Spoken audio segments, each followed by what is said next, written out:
নমস্কার। আজকে বলবো মায়ের ৯ রূপের কি ফুল দিয়ে মাকে পুজো করবেন। আমি আগের দিনও বলেছিলাম, তাও আজকে একটু ডিটেলে বলে দিচ্ছি।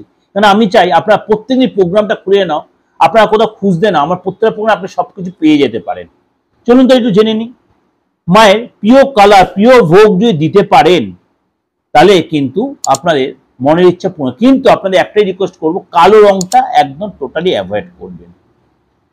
এই সময় কিন্তু মাকে কি ফল দিয়ে কিভাবে পুজো করলে কোন গ্রহ শান্ত হবে এবং কোন রূপের পুজো করলে আপনার মনের ইচ্ছা পূরণ হয়, চলুন তো একটু আলোচনা করি, খুব ভালো লাগবে আপনাদের। চলুন, আপনি যদি মাকে গাওয়া ঘি দিয়ে কোনো আইটেম বানিয়ে মাকে ভোগ বানিয়ে দেন, এটা কবে করবেন? মায়ের ১৬পত্রী রূপের পুজো প্রথম দিন, অর্থাৎ আপনার চন্দ্রের দোষ কিন্তু কেটে যাবে, এদিন সব কষ্ট দূর হবে।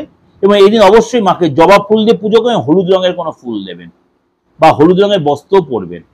দ্বিতীয় দিন মায়ের ব্রহ্মচারিণী রূপের পুজো, এদিন মাকে মিষ্টি বা চিনির কোনো ভোগ দেবেন এবং সেদিনকে এই মানে মায়ের ব্রহ্মচারী রূপে পুজো করলে মঙ্গল গ্রহের প্রভাব কিন্তু কাটবে। অবশ্যই মাকে এদিনকে সেবন্তী ফুল দেবেন, গোলাপ ফুল দেবে এবং অবশ্যই মাকে জবা ফুলের মালা দেবেন।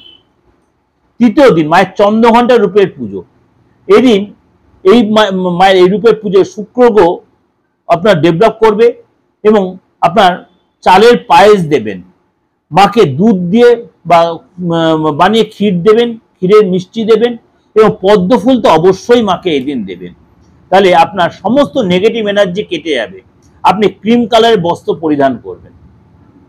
চতুর্থ দিন মায়ের কুষ্মান্ডা রূপের পুজো, এদিন কুষ্মান্ডা রূপের পুজো করলে আপনার রবির দোষ বা সূর্যদেবের দোষ কেটে যাবে এবং আপনার বুদ্ধির বিকাশ হবে। কমলা রঙের বস্ত্র পরবেন এবং চামেলি ফুল দেবেন এবং মালপোয়া দিয়ে মাকে ভোগ দেবেন। দেখবেন আপনার মনের ইচ্ছে পূরণ হবে, আপনার বাচ্চাদের শরীর ভালো হবে, বাচ্চাদের কোনো যে প্রবলেম থেকে থাকে, বাচ্চাদের কোনো বিপদ ব্যাপার থাকে সেগুলো কেটে যাবে এবং আপনার ইন্দ্রিয় জাগ্রত হবে, আপনার মানে পঞ্চ ইন্দ্রিয় জাগ্রত হবে। সেটা আপনার জন্য যথেষ্ট। যারা তান্ত্রিক তারা মায়ের কুষ্মান্ডা রূপে পুজো করে পঞ্চ ইন্দ্রিয় জাগ্রত করবেন। এবং অবশ্যই পঞ্চম দিনে মায়ের স্কন্দমাতা রূপে পুজো করবেন। অবশ্যই সাদা রঙের পোশাক পরবেন, মাকে অবশ্যই কলা দিয়ে ভোগ দেবেন, হলুদ রঙের ফুল অবশ্যই দেবেন। বুধ গ্রহ ঠিক করার জন্য এদিন এই পুজো করবেন মায়ের এই রূপে, স্কন্দমাতা রূপে। এবং সন্তানের সাথে আপনার যে সম্পর্কের ডিস্টার্বের, সন্তানের মঙ্গল কামনার জন্য, সন্তানের সম্পর্ক ভালো হওয়ার জন্য এই দিন পঞ্চমীর দিন মায়ের স্কন্দমাতা রূপের পুজো এইভাবে করবেন। ষষ্ঠীর দিন মায়ের কাত্যায়নী রূপের পুজো করবেন। মায়ের কাত্যায়নী পুজো করলে ধনলাভ হবে, কাম মোক্ষ প্রাপ্ত হবে, কাম মোক্ষ প্রাপ্ত হবে। লাল রঙের বস্ত্র পরবেন, মাকে অবশ্যই মধু দিয়ে ভোগ দেবেন এবং গাঁদা ফুল দিয়ে পুজো দেবেন, আকর্ষণ ক্ষমতা বাড়বে। সপ্তমীতে মায়ের কালরাত্রি রূপের পুজো হবে। নীল রঙের বস্ত্র পরে গুড়ের কোনো ভোগ দেবেন, নীল রঙের বস্ত্র পরে গুড়ের কোনো ভোগ দেবেন। আকস্মিক কোনো সংকট থেকে আপনি বাঁচবেন, কোনো বিপদ আপদ থেকে বাঁচবেন, শোক থেকে মুক্তি পাবেন, দুর্ঘটনা থেকে মুক্তি পাবেন।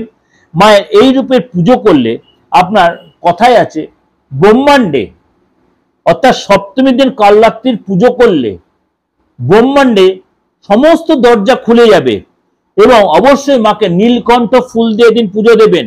অসুর শক্তির নাশ হবে এবং এদিনকে অবশ্যই শুভ শক্তির আহ্বান করবেন। দেখবেন আপনার মধ্যে একটা পজিটিভ ভাইব্রেশন কাজ করছে। অষ্টমীর দিন মায়ের মহাগৌরী রূপের পুজো হবে। রাহুর নেগেটিভিটি কাটানোর জন্য অবশ্যই মায়ের মহাগৌরী রূপের পুজো করবেন। অবশ্যই নারকেল দেবেন, নারকেলের জল দেবেন, নারকেলের ভোগ দেবেন, নারকেলের কোনো মিষ্টান্ন বানিয়ে অবশ্যই পুজো দেবেন। সন্তানকে নিয়ে প্রবলেমে আছেন বা আর্থিক কোনো সমস্যায় ভুগছেন, অবশ্যই মায়ের মহাগৌরী রূপে পুজো দিন, আপনি সাকসেস পাবেন। এবং এই দিন অবশ্যই বেলফুল দিয়ে পুজো দেবেন, ধনলাভ হবে, গোলাপি রং পরবেন এবং আপনার বৈভব বৃদ্ধি হবে। এবং নবমীর দিন মায়ের সিদ্ধিদাত্রী রূপে পুজো দেবেন, সেদিনকে আপনি জাম কালার পরবেন, জাম কালার কোনো বস্ত্র যদি পরতে পারেন, মেয়েরা শাড়ি বলুন, পুরুষরা কোনো পাঞ্জাবি পরতে পারেন বা ধুতি ওই কালার পরতে পারেন। তিল দিয়ে বানানো কোনো আইটেম দিয়ে ভোগ, সাদা তিল দিয়ে বানানো কোনো আইটেম দিয়ে ভোগ বানিয়ে দেবেন। আকস্মিক দুর্ঘটনা থেকে মুক্তি পাবেন এবং এই সময় কিন্তু আপনার মোক্ষ লাভ হবে। এবং কেতু গ্রহকে নিয়ন্ত্রণ রাখার জন্য মাকে অবশ্যই চম্পা ফুল দিয়ে পুজো দেবেন, অপরাজিতা ফুল প্রত্যেক দিন দেবেন, অপরাজিতা ফুল মাকে প্রত্যেক দিন দেবেন, ডেভেলপ করবেই করবে। করে দেখুন, আপনাদের কাছে খুব ভাইটাল এই প্রোগ্রাম দিলাম সমস্ত শুধরানোর জন্য, যে মায়ের কোন দিন পুজো করলে গৌর আপনাদের ঠিক হয়ে যায়। অবশ্যই সেই সুযোগটা আপনার কাজে লাগান, অবশ্যই ভক্তি করে পুজো দিন। আমি সবসময় বিশ্বাসে মিলাই বসে তর্কে বহুদূর, আমি সবসময় একই কথাই বলি। আপনি বিশ্বাস থাকলে অবশ্যই পুজো করবেন, অবশ্যই আপনি সেখানে ডেভেলপও পাবেন। ভালো থাকবেন, সুন্দরে পুজো কাটান, এবং অবশ্যই সন্ধি পুজোর সময় মাকে গোলাপ ফুল এবং পদ্ম ফুল, অবশ্যই পদ্ম ফুল তো অবশ্যই মাস্ট বি, পদ্ম ফুল অবশ্যই গোলাপ ফুলও দেবেন মাকে, এবং অবশ্যই 108টা প্রদীপ জ্বালিয়ে দেবেন সন্ধি পুজোর সময়। করে দেখুন, আপনার অনেক মনোবাঞ্ছা পূরণ হবে। ভালো থাকবেন, নমস্কার।